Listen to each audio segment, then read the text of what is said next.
Sosok Brigpol J Polisi Lubuk Linggau digerebek bareng istri TNI di Villa Curup Bengkulu, kini dinonaktifkan. Oknum polisi Lubuk Linggau yang digerebek bareng pegawai Bank Plat Merah yang juga istri TNI di Villa Curup, Rejang Lebong Bengkulu sosoknya terungkap.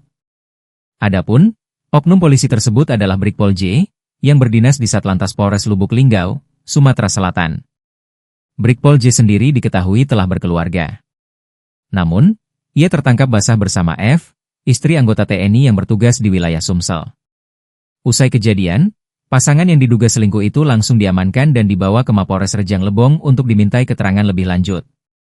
Imbasnya, karir Brigpol J sudah nonaktifkan dari jabatannya.